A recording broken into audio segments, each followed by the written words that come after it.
Hello and welcome. Today I'm going to show you how to paint a Death Guard Plague Marine. This is just the way I paint it, so you may want to use different paints, you may want to use different techniques, airbrush and things like that, but this is just the way I paint my miniatures. Now, I'm not the world's best painter by any means, but I've had a lot of requests. Part of my channel is to fulfill the requests where I can. So this is a Death Guard model that I recently painted. It's now finished. There are a few more on my desk that I'm currently trying to get through, but obviously there's been a lot of releases and it takes time to unbox them, do all the videos, build them all, then shoot more videos and so on. So it's not like I can sit down on a Saturday morning, 8 or 9 o'clock, and then just paint all day. I unfortunately just haven't got the time to do that. So I'll paint for half an hour, maybe an hour, when I can, at different stages during the week, and just keep adding to the models that I've got. So this model here, I'll take you through all the steps that I use to paint him. There's quite a bright, harsh light shining down on him right now, but yeah, pretty much I sprayed him with Death Guard green, then I painted him Death Guard green, then I dry brushed him with Pallid Witch Flesh, very light dry brushing, and then I shaded him with Agrax Earthshade, then I went over a few bits with Death Guard, and then painted all the other colours and things. Now the one thing you'll probably notice straight away is that the tentacle is wet. It's slimy. This is just a thing that I've been trying out recently. Put it in the comments below if you think that that's a good sort of technique.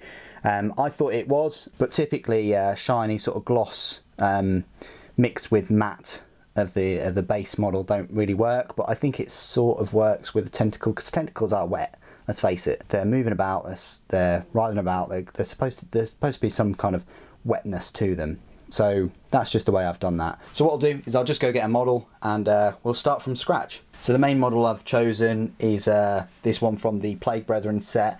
I wanted to choose a model from the Plague Marine set, but the way I sort of configured them, I didn't really have any of them with bolt guns, and I wanted to have one that you can use the same sort of techniques on the one that I painted on this one. And you can use these techniques on the standard Plague Marine box set too. I chose him because he has this plague sword, which I'll show you how to do sort of metal effects and the corrosion in the blade, and also he's got a tentacle coming out. He's got a couple of tentacles actually, and I'll show you how to do the chainmail and the sort of corrosion effects that I produce, and also some of the slime coming from the tentacles too.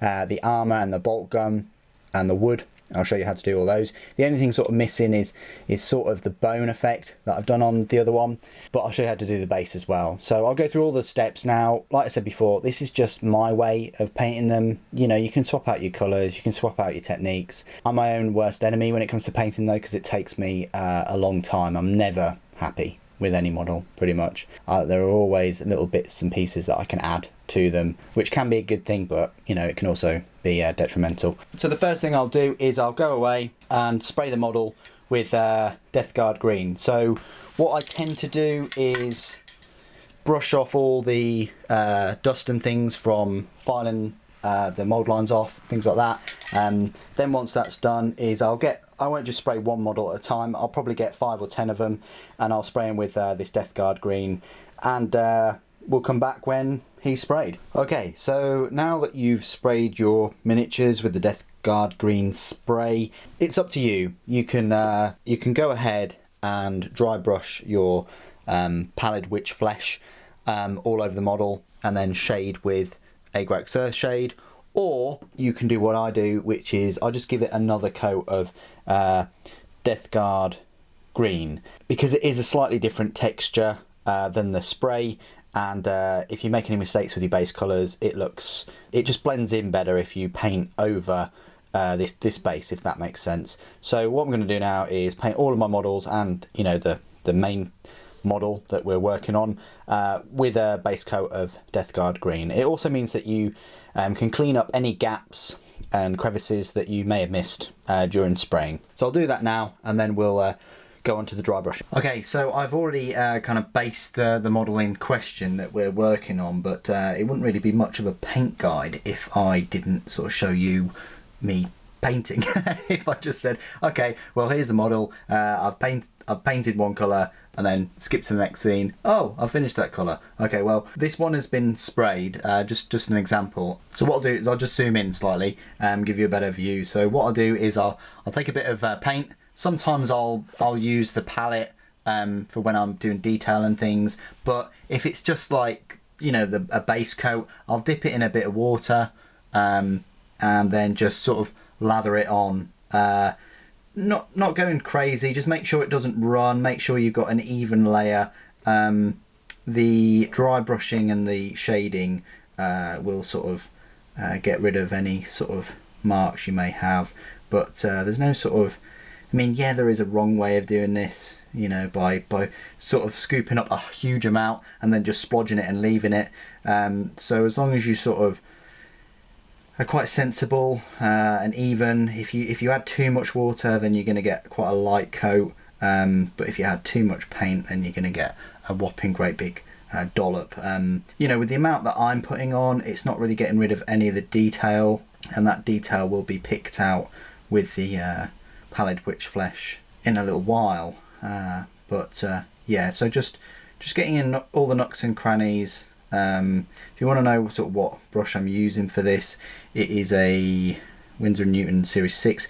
If you have watched any of my videos before, you'll probably understand that I'm quite a big fan of the Winsor & Newton brushes. Yeah, they are expensive, but they last a long time, and they're well worth the money. This is an old Winsor & Newton brush as well that I'm using, probably a couple of years old.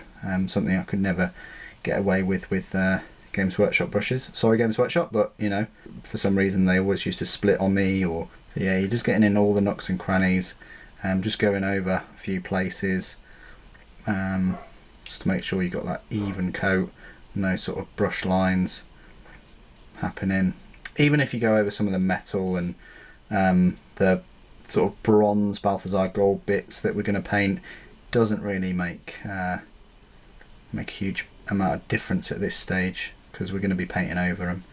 So there, that's quite well done, good decent sort of coverage, and make sure that there's no kind of pooling in between parts. But yeah, I'm quite happy with that sort of coverage. Sometimes you can just leave that huge axe where there's going to be just lead belcher and a shade that can be left sort of green.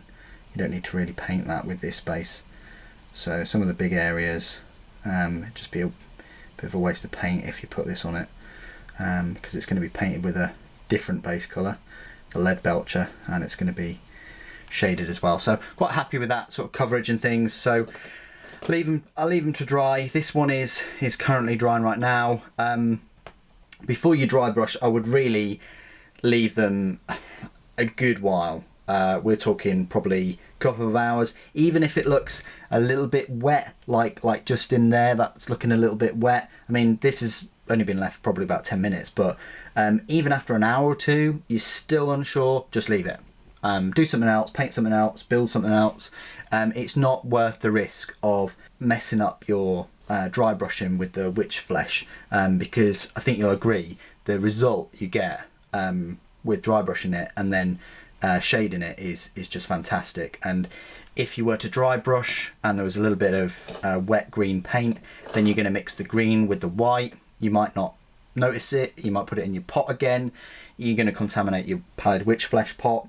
You're also going to mix the green with the white, and the white is going to look, it's not going to have a nice effect at all. So with dry brushing, make sure the model is completely dry, but more on that in the next step. So we'll finish off painting these, and we'll come back to the model ready for dry brushing. Okay, so what I've done is I've base coated all the models with Death Guard green after spraying them. I actually left them overnight to dry. So now what I'm ready to do is dry brush pallid witch flesh.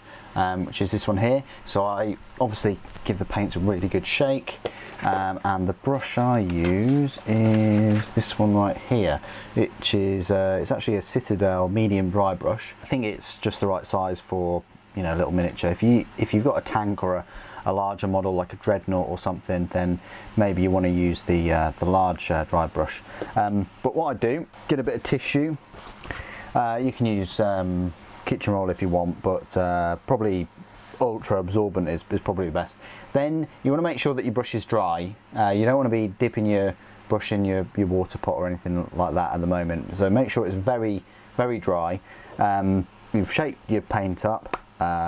Then what I do is I get a nice dollop, sort of take a large part of the excess off with the side of the pot. Now it's up to you if you want to do that, but just make sure you don't get any around the rim, because then it's the pot is not going to close you know, effectively, and the paint's going to dry up and all the rest of it.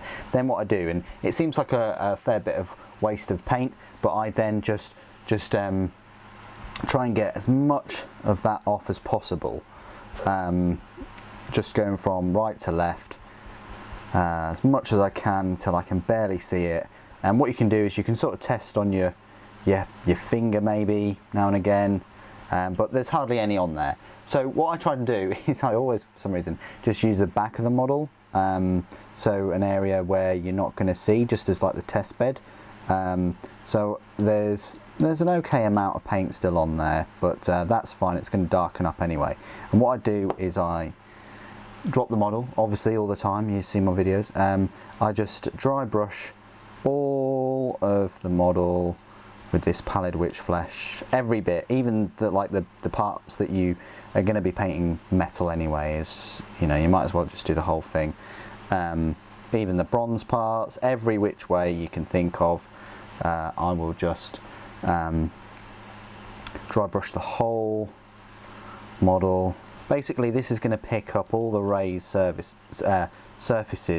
It's just going to pick it all up, pick all the raised surfaces, and it's just going to brighten up that green a bit. You don't want them looking like, you know, the Teenage Mutant Turtles or anything. There you go. So that's brightened him up a bit. And then while I've done him, make sure you get the fingers of the gauntlets as well, and you know, the other side and all the rest of it. So he is pretty much dry brushed. So just be careful when you're doing this that you don't like flick off a grenade or something, or, you know, because some of these Death Guard models, they do have sort of parts that are sticking out from the model. So just be careful with those, because they're going to be a pain to sort of glue again. Now what I do is I don't dunk it in shade straight away. I'll probably be painting other things. My job tonight really is to dry brush all of these little fellas, and then once they're all done, this is probably going to be dry. I know it's dry brushing and it should be quite dry anyway, but just to play it safe, I don't want any of that pallid witch flesh mixing with the brown shade. So I'm going to go ahead and dry brush all of these and then come back to you and show you how I then shade the miniature. Okay, and welcome to the next part of my Death Guard painting guide. It's been a while. I've built many miniatures since the last video, but it's safe to say that all of the Death Guard have been dry brushed with the pallid witch flesh. They look quite bright at the moment. Just zoom in for you. Hopefully you can pick that up. It's odd because it's sort of opposite, so like if I move left, it's actually moving right on the camera. So yeah, that's pretty much what they look like. Now what I'll do is I'll just smother them with Agrax Earthshade. It's up to you. You can paint all the detail now, so you can paint the metal, the tentacles, the metal for the sword, the metal for the bolt gun, the grenades, the armour with the Balthasar gold. It's completely up to you.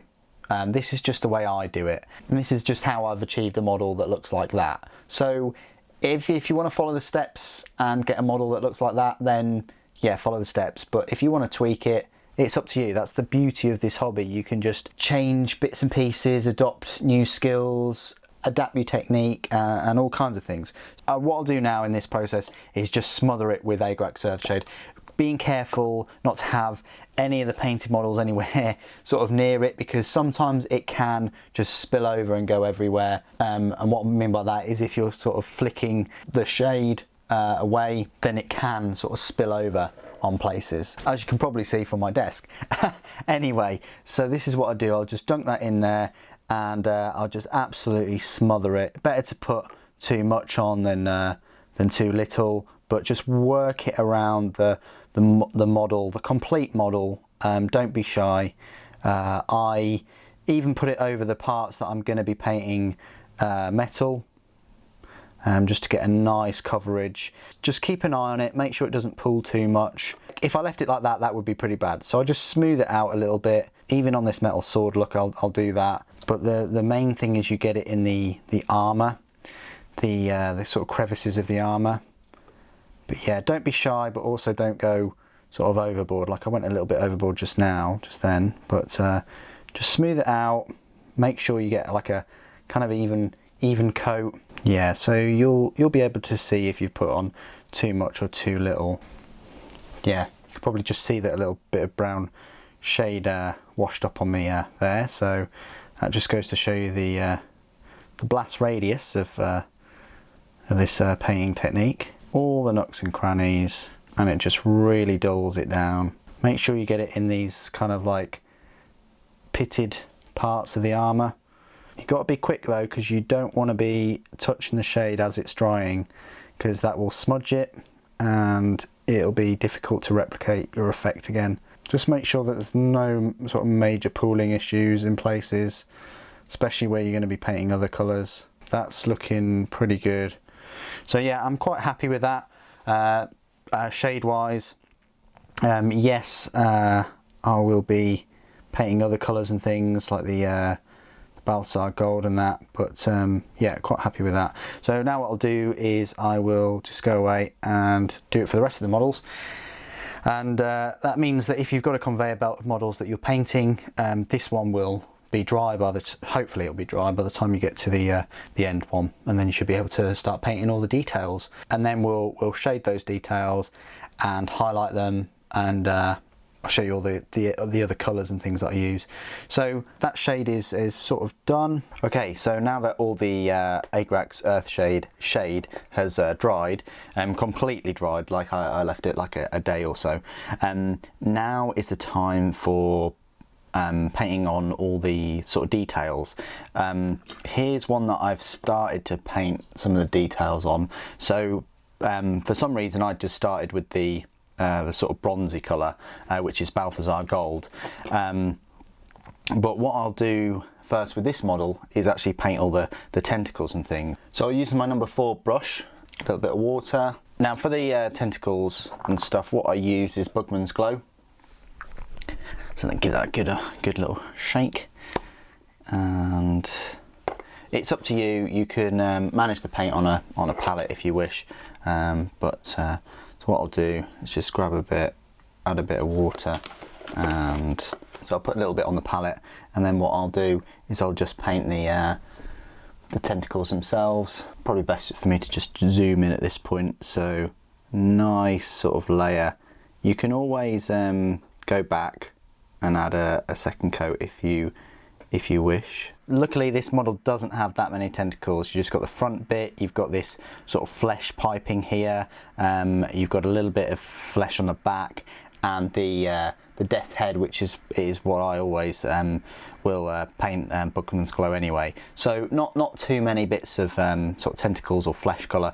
So that's what I've done. While that's drying, waiting for that to dry, I'll then paint all the metallic parts and the gold parts and the black parts. I might even have a go at the eye lenses too. So I've just noticed that I haven't put the flesh sort of corruption on the sword. That's fine. It's probably easier to do it after you've painted the metal of the plague sword. So because you can paint that base colour over over the metal base colour. So I will just apply a nice layer of lead belcher on here. I want a bronze hilt as well, or guard for the sword, so apply that in a moment. Metallic paints are a bit tricky in that you add a bit too much water and they become too runny. You don't add enough and they'll become quite thick and gloopy, so just getting the metallic paint right is a bit of a skill. I want that to go all the way through, if I can, that metal. So I'll just add a metal kind of tip to it. Then there are other parts that are metallic, so like these parts of the armour on the back of the calves, the grenade, the handles for the grenade, exhaust vent for the power pack, obviously the bolter, and the blade, and the magazine, and this chainmail, and the little pike on the top. So join me after I finish that, and we'll start painting the Balthasar Gold. So the metal parts are painted. Now I will work on the bronze ones with the Balthasar Gold. Really up to you what parts you want to paint bronze. The shoulder pauldron rim. Doesn't matter if you can't paint the rim that well. You can always go over it with the Death Guard green, and also we're going to be applying another shade of Agrax to this, and that does work wonders. It sort of blends the lines together, so don't be too worried if this sort of bright bronze colour sort of overlap any parts of the model. Really almost complete, but as you can see there's the this speaker or vent. I think it's just a vent for all the noxious fumes and, you know, gases and things to spew out. You don't want to be putting too much paint on these things because you want those holes to still appear, because we will be applying some nylock oxide to those. Okay, so that's looking good so far. I'll continue with the bronze. Okay, so now that all the main colours are done, if you're still waiting for them to dry, what I like to do is just have a go at the eye lenses. Now it's up to you. You can paint them like a dark red, like corn red, or even mephiston, and then wash it with or shade it with Nuln Oil, and then just go over the part with mephiston red, and then a little bit of highlight of Evil Sun Scarlet or something like that. But what I do, and what I've been doing with the Primaris, is well, I say cheating. Is it cheating a little bit? I've been using White Scar along with Blood for the Blood God, which is just here, and I'll show you how to do that. The white paints are these paints that are a bit thick, actually, thicker than the normal sort of paint, so they need a really good shake. It's just the nature of white paints. I've never seen like a silky smooth white paint before, but there we go. So you might need to get a smaller brush for this, but I'm just gonna try and go for this this size brush. And you definitely need 2 thin layers of this. You don't want it to be sort of transparent. That sort of makes sense. I'll just zoom in a little bit. So what I'll do is I'll go over that when it's dry. While that's waiting to dry, I will just show some shading. So it's up to you which order you do this in. I've already shaded all the lead belcher parts with Nuln Oil. So to shade the tentacles, I use Drucci Violet. So we're just going to do that now. It's up to you. You might want to use a number 5 for this. This is quite a sort of small brush. Making sure you get in all the cracks. And this will just darken that Bugman's Glow down, and of course apply some depth to the pink. Okay, now time for some Agrax. And you want to be applying this on all of the Balthasar Gold areas. It's up to you. You don't have to use Agrax. You can use Nuln Oil, but I think Agrax works quite well. And also it is the shade that you shaded, you know, the Death Guard green at the start, so it'll complement that tone. Now it's completely up to you. You can shade these skulls in Agrax or Seraphim Sepia, which I've got there, but that's really up to you which one you want to sort of go for. Sepia is sort of warmer, whereas Agrax is sort of darker, I want to say. But for this I'm going to go for Agrax. Key areas are obviously the holes in the skulls, the eye sockets. I didn't mention the colour that I use for them, but all it is just Zandri dust, and we'll be sort of highlighting them in Zandri dust a little bit later. There we go. So that's all the shading done. And what I'll do is I'll paint the skin of the death's head.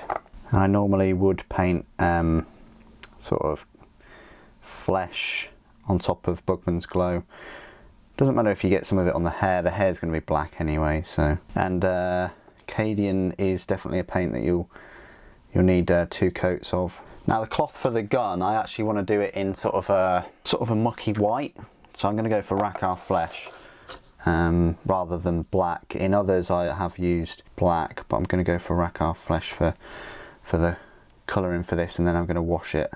But yeah, feel free to go for black with Dark Reaper for shade, for highlighting if you so wish. Now I'm getting to the stage where I'll be applying colours, sort of, I call it the willy-nilly stage basically, where I'll just be seeing something on the model, picking a colour and then going for it. I won't sort of stick to the same thing, just while all the washes are drying and things like that, trying to pack all the detail on. So that white of the eye should be finished, so let's finish those. So a bit of blood for the blood god. This is a tricky paint because it's technical. You don't want to sort of have your brush too wet either, and you probably will need two coats. But as you can see, the sort of, well, I say as you can see, you can't really see. So hopefully you can see there, I've just added 1 sort of layer of the blood for the blood god. You might want to add 2, but because it's technical paint, it's sort of semi-transparent in a way, so the white underneath, however well you've done that white, that will sort of shine through. It's a fun little fast technique that I've been sort of playing with Primaris, and I think it works quite well. Certainly saves a fair bit of time than doing it the old sort of fashioned way. But yeah, you'll most probably need two layers of that. Okay, I like to leave highlighting until the last sort of step, and a few of the washes are still drying, like the earth shade. So what I'll do now is the black stage, just use a Baden black. I find it is a tricky paint to work with, and what I'll do is I'll just do all this sort of piping black.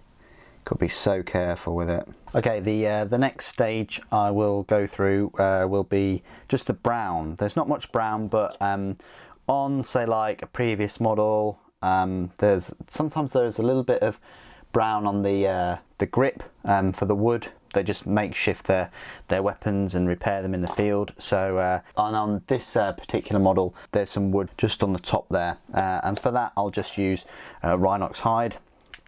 What I'll do is I'll also use Rhinox hide for the strap too. It's sort of a dark wood, and the strap gives me plenty of option to highlight and contrast, almost like a leather strap I suppose. Just while I'm over at that area, I'll colour in the bullets for the magazine. I'll just use gold, Retributor Armour Gold, and I'll just be very thorough in there because you're going to be putting a wash in as well. I mean, if you can reach the other side in there without causing too much damage, then go for it, but if not, that will be fine. And then once that's dry, I'll just put some Agrax in, and then I'll lightly go over each line just with the Retributor. So now it's starting to take shape. What I'll do now is go over any areas that I've missed. I've just spotted an area there, which is the back strap for the bolt gun. So go over any little areas that and then we'll go on to highlighting and some of the other effects, and then finally the base. I always leave the base till last. Congratulations, if you've followed all my steps so far, your miniature will look something like that. Hopefully you can see that when he focuses.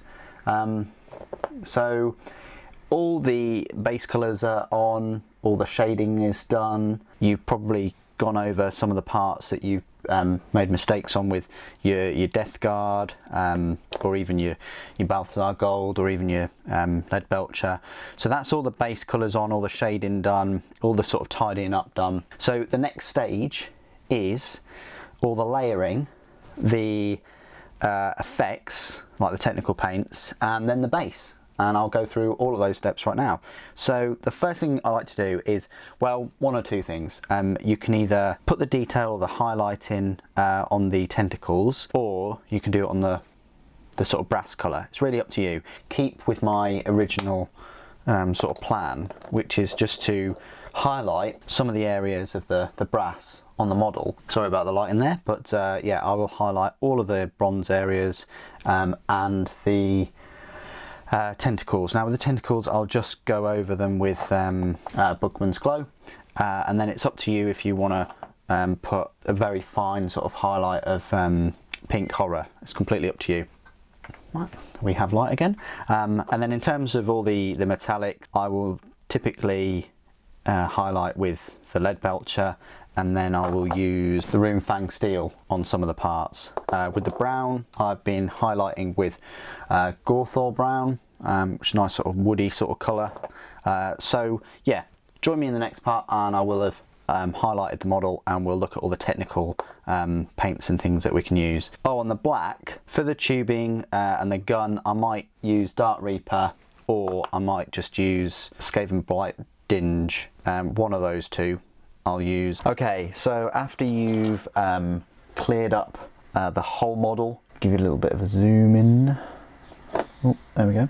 Yeah, so after you've cleaned up the whole model and you've highlighted it, highlighted all the edges with the silver, with the Bookman's Glow, with the silver on the sword, with the brass, even the head and the hair with the grey and all the rest of it. Now it's time to sort of have some fun. It's my sort of favourite time of painting the miniatures, and that is to use some technical paints, and we've just got a little selection here of 3 of them. You don't have to use these at all. You can pretty much just leave the model like that and just base it. Completely up to you, but I like to, you know what I'm like, I like to go the extra mile, the next step and all the rest of it. So what I do is I'll use the Nihilakh oxide, but I just call it Nihilakh oxide. I use that on parts of the bronze.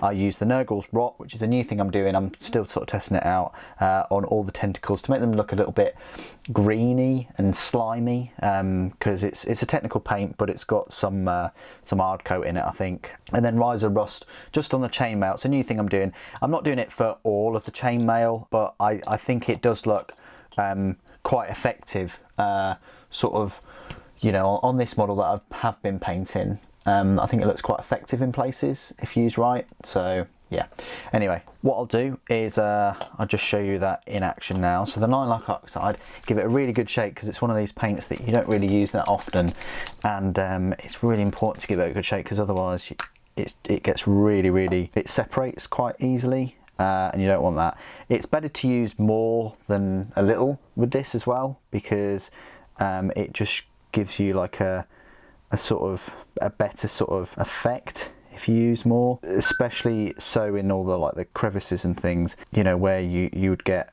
sort of water or fluids and things running down along the edges. Basically where you've put in your shade, it's completely sort of optional part of this. So I'm quite happy with that, and once it's sort of dried, you get a sort of better effect. I'll just sort of zoom in a little bit.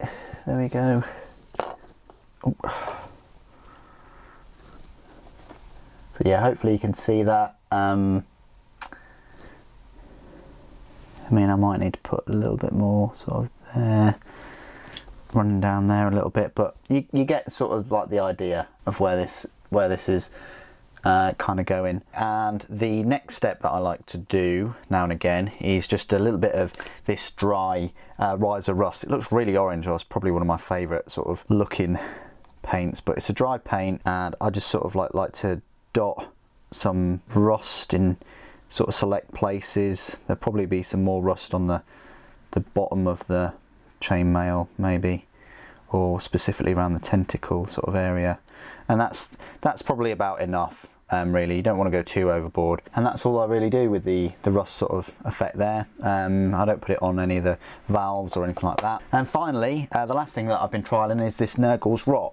It's really important that you give it a massive shake, give it sort of like the best chance.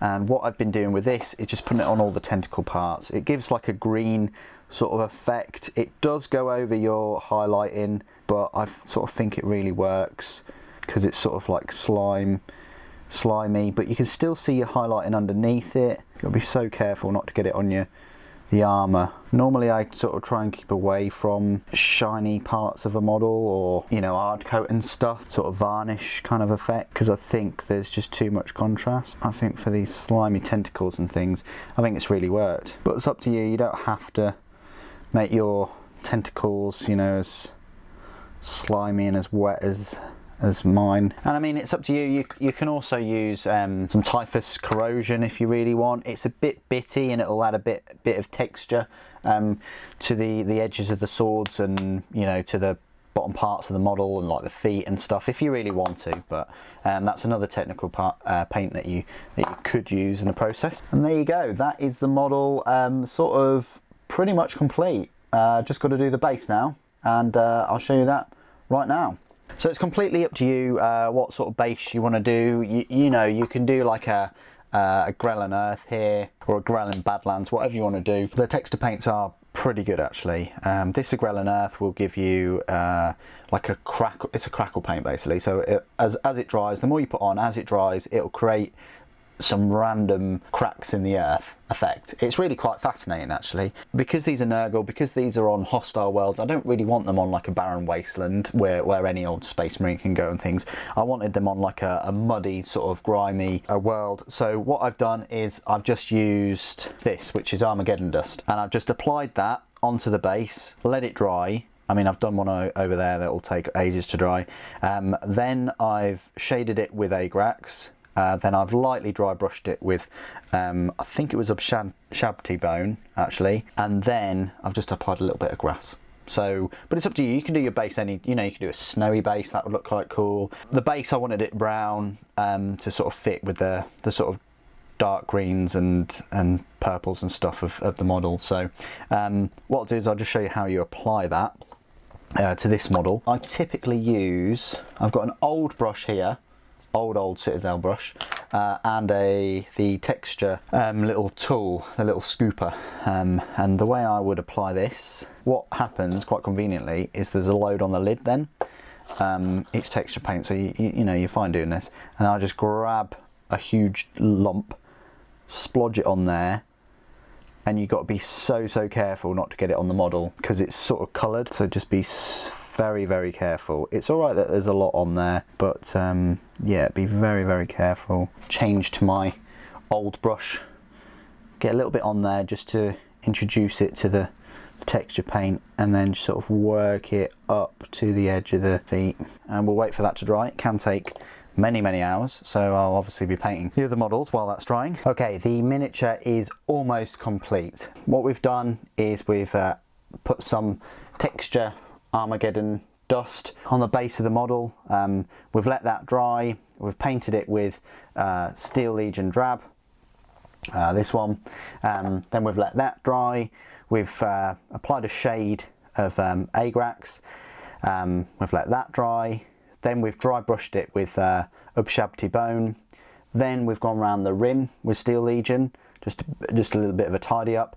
Now the model is very nearly complete. The final step, which is completely optional, like all the rust and the bronze wearing and leaking and stuff, is to add a little bit of grass. Now it's up to you. I've got two here. I'll just zoom out a little bit. So I've got two here. So I've got Mordheim turf and Midland tufts. It's up to you. The Midland tufts are darker. I've already used one. This is what I used for the first, and that's what I want to go for rather than this light stuff. This light stuff works well with kind of sandy bases, light rocky bases, but this darker stuff works with the darker sort of muddier bases. So that's what we'll use. The way I do this is I've got some PVA glue. This is old PVA glue. You've always used the Games Workshop stuff, but you can buy some little PVA glue from B&Q or, you know, wherever. I just put a tiny dab on the palette. To be fair, it's one of the easiest sort of things to get off your palette. Then I use the medium base coat brush, but it's just gone small. But it has to be an old brush, that's the main thing. Don't use one of your Winsor & Newtons for this thing. It might be worth also to spread the glue out a little bit because it might be a bit runny, but then you just get a little dollop. Oh, before you do that, sorry, it might be worth you sort of deciding which furry moss piece you want. So now I'll just put a splodge on, and don't worry about this being, you know, white. You're not going to see that when it dries. What you can do is you can just use the other end of your brush to just move it in place, and then it's up to you if you want to put another piece somewhere, like on the back, but I just like the one piece on there. So there you go, hopefully you can see that. I'll just sort of zoom in, and there you go, that is the miniature finished. What I'll do is I'll probably put him down somewhere and show you a little bit of a showcase of him.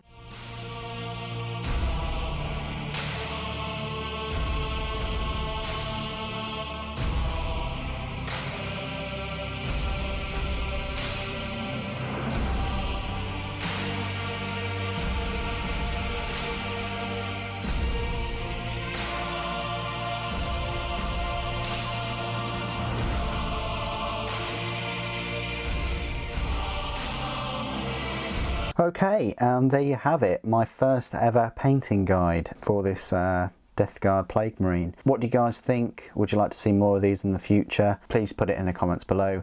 Thank you ever so much for joining me today. Thank you for watching. Papa bless.